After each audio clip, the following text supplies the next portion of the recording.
Financial Survival Network, helping you survive and thrive in the new economy.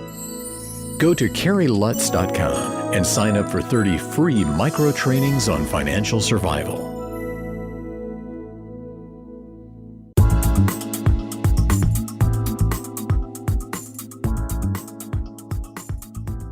Hey guys, SGT here. Kerry Lutz, who is the founder and proprietor of the Financial Survival Network, has really become sort of an everyday regular contributor at SGT Report. We're a fan of his work, and we post a lot of it. Now, Kerry's a student of Austrian economics and a graduate of New York Law School. Kerry, we're glad to have you here.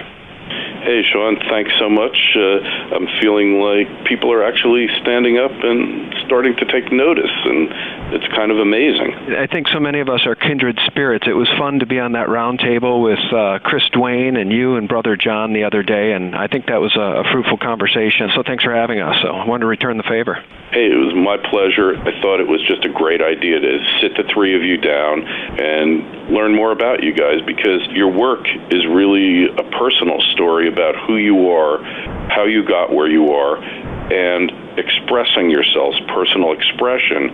So I felt like you really needed to know more about who Sean is, who Chris is, and who John is, because they're a part of your life. Let me follow up on a question you asked during that roundtable. Your second question, I think, was what was the most controversial posting or article you've ever written? What's the most controversial thing you've ever been involved with? And on my drive home, I kind of regretted my answer, because I think the better answer to your question than the one I gave, Kerry, is that everything we post is controversial to those who are still asleep, to the sheeple. So whether it's something about the Federal Reserve, or if it's something about false flag terrorism, or whatever it is, if you're uninitiated and your eyes are closed and you don't have the ears to hear, the eyes to see, it's all controversial. So I guess it depends on a person's point of view, who they are, and what their worldview is. So you've done a really good job at waking people up. Let me ask you, what's the most controversial thing you've been involved with, or maybe your most controversial guest, or your most controversial post? Well, my most controversial post was Yaron Brook and Doug Casey. And really, I'm not an anarchist. I have certain sympathies towards it that, I think there's a lot of good ideas there, but I'm really a limited government person, because I just can't get through my head that we could all survive in city-states, in countries, and in the world without some type of leadership. And that's not government. Government is governing. Leadership is leading. So I had this debate with them. That one turned out to be the most controversial. I got dozens and dozens of comments on it, and people were locked into that debate. And I feel like made some progress there, because to me it's about shifting the debate, because the debate isn't Leviathan government. That is a failure. It has always failed. It always will fail. And there's really nothing that's ever going to make it a success.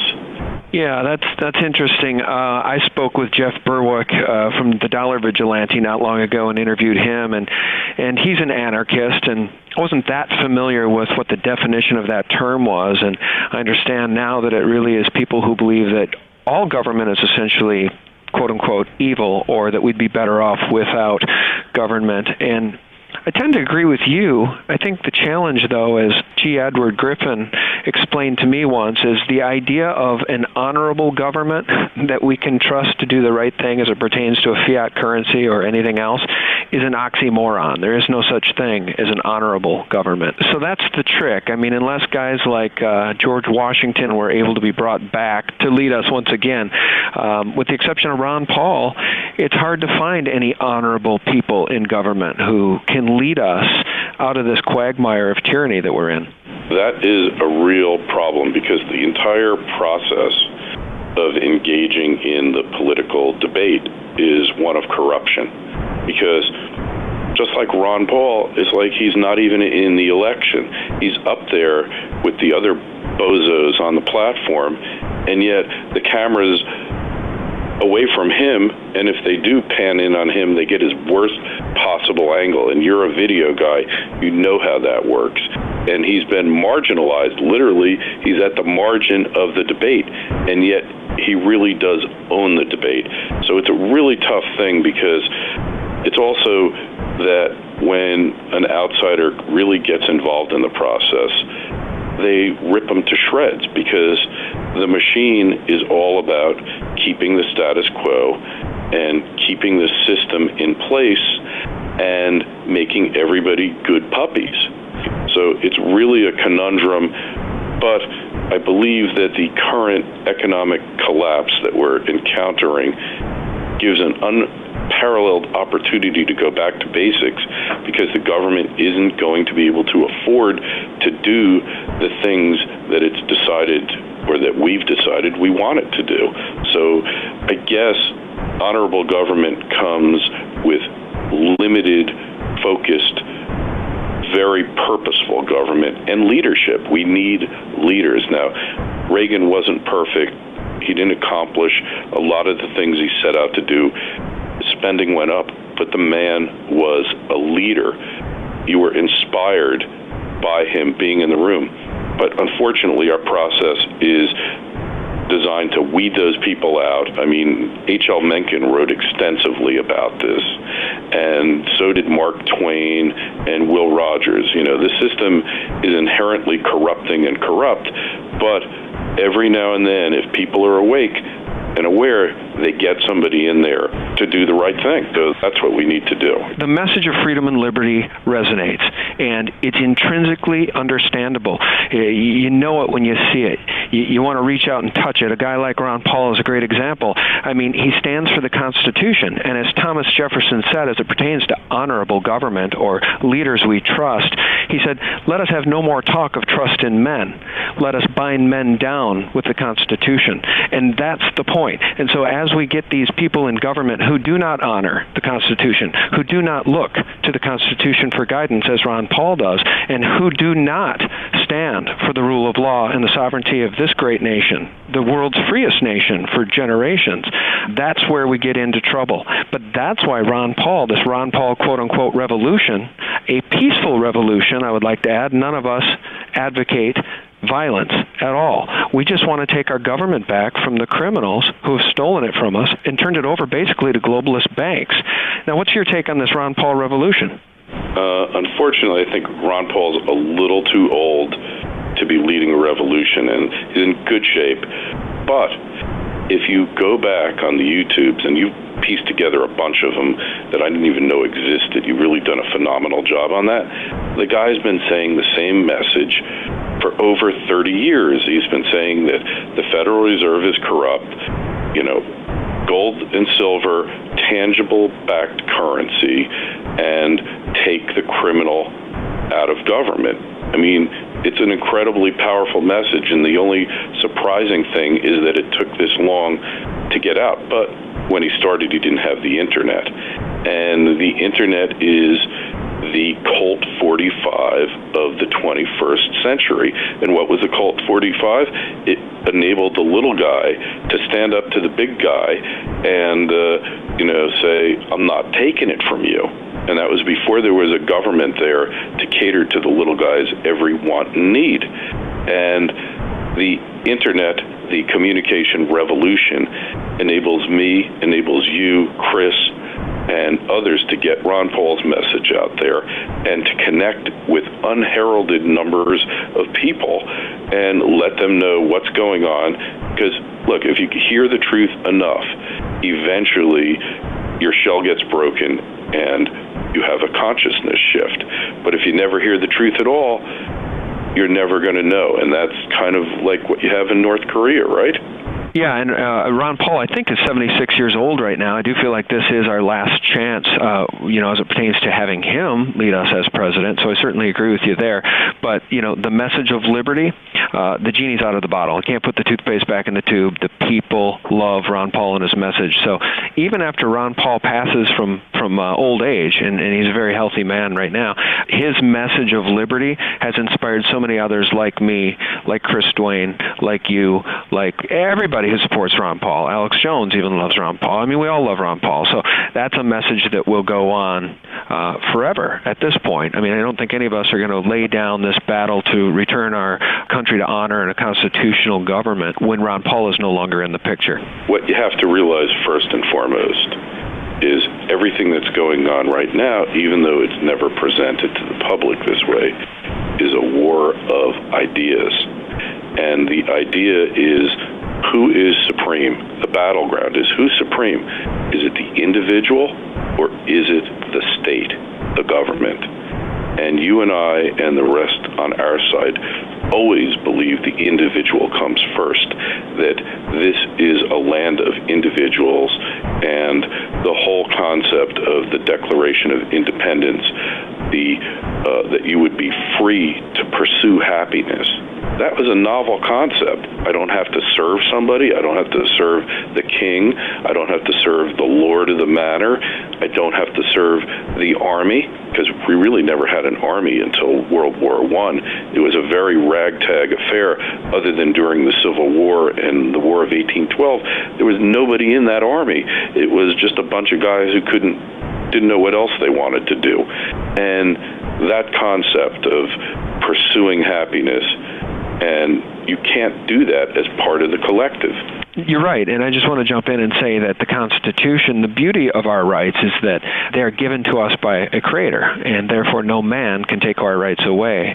And the reason that the globalists or the New World Order, or whatever you want to call them, would like to dismantle that document and return the rule of law to the hands of man, is that then they can take away our rights, as they have done with the NDA S 1867 and other draconian legislation. Now, as a lawyer, as somebody with a degree in law, what is your litmus test for judging a truth teller? I always like to say, look to the people whose trees have borne fruit repeatedly, those who speak out against false flag terrorism, those who speak out against the Federal Reserve System. What is your litmus test for finding truth? Well, that's a really incredible question, which nobody ever asks anybody, and I'm going to put that in my list of questions. And none of us are perfect. Okay, so you can't look for somebody who's going to agree with you on everything, because that's just unrealistic, and it's not a good thing, because what if you're both wrong? The litmus test, the ultimate test is, does that person favor the rights of the individual? Okay, and for a politician, it's real easy to show that they don't, because you just have to look at their records. And are they, in effect, putting self-interest, lust for power, and desire for gain, are they willing to put that ahead of what they believe is right? Okay? And a guy like Ron Paul, obviously, look at him. Nobody could silence him. His message has been consistent as far as you go back. And then you look at a guy like Romney, and he has no core. And you look at all of these people, they have no cores. And I have to be able to look at a potential leader and say, has this person done harm? Will they do harm? And will they be true to their core beliefs, even if it means losing an argument, losing a law, losing a battle, losing an election?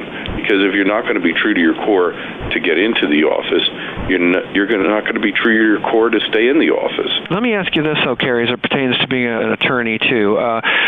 What do we do in a country where there is no more rule of law, where those who are perpetrating crimes against the people through fascist corporations or government, corporations and government working together is the definition of fascism? How do we take our country back when there is no more rule of law? When John Corzine can steal hundreds of millions of dollars from segregated accounts at MF Global and the crime goes unpunished? How do we take this thing back peacefully when there apparently is no more rule of law? Well, to borrow a phrase from one of your favorite people, I'm sure, Rahm Emanuel, never let a crisis go to waste. Now, I'm saying that in a positive sense, is we're in a crisis, okay? And if you've seen my business card, the back of it, there's two symbols in Chinese that make up the symbol for crisis. One is danger, and the other is opportunity. So the crisis that we're in is an opportunity to really educate people, to really get the message out there that big government, collectivism, corporativism, and all of that fascism fails, and it always fails, and it always will fail, and it's failing now. The key is free markets, getting the government out of the economy, because anytime the government enters the economy in any way, they pick winners and losers, and that is the essentials of fascism. Look at the Obama Green policy. It's picking winners that are complete losers. He's taken it to a whole new level that you can pick a loser company like a Solyndra or the rest of them, and you make them a winner because they got government money, and then they lose anyway. And there's such a powerful lesson in that. And I think that people in their hearts now know there's something fatally wrong with our system, and they're looking for answers, the people who are waking up. And it's becoming this mass awakening, this mass lifting of the veil. The veil is being lifted now, and people, it's like the Matrix, they see they have a choice. So the system is going to collapse, and people are going to have to make a choice at that point. And if we've done our job, we've gotten our message out there, they're going to be making the right decision. Well said, Kerry. What is on the plate for the Financial Survival Network and Kerry Lutz? What can we look forward to? Right now, we're a couple weeks away from our 1 millionth download, and I'm looking to expand my pool of guests. I'm looking to do more roundtables with people who really care about freedom and get other people involved in this who never thought they had a talent for it or never thought that they had an opportunity to do it, and get them out there talking.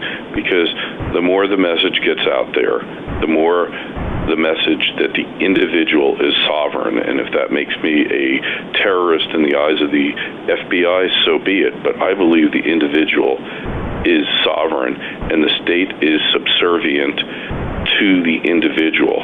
And when those things reverse, man, we're all in trouble. And we're in trouble now because they have. And so the Financial Survival Network, it's about protecting your family, protecting your wealth, building your financial fortress, having a financial survival plan in place, a family survival plan, and a physical survival plan if things really go to hell in a handbasket. Well, very good, Kerry. We appreciate your time. It's always a pleasure to talk with you. We appreciate your posts and everything that we're able to put up at SGT Report to get the word out. You talk to very interesting people, and you cover very compelling topics. So until we speak again or until the next roundtable, take care. We'll talk to you soon. All right. Hey, thank you so much for having me on, and everybody keep the faith and fight for freedom. Yeah, truth on, guys. Liberty is paramount. All right, Kerry, we'll talk soon. Bye-bye. Well, thanks for tuning in, and check out sgtreport.com for all the latest.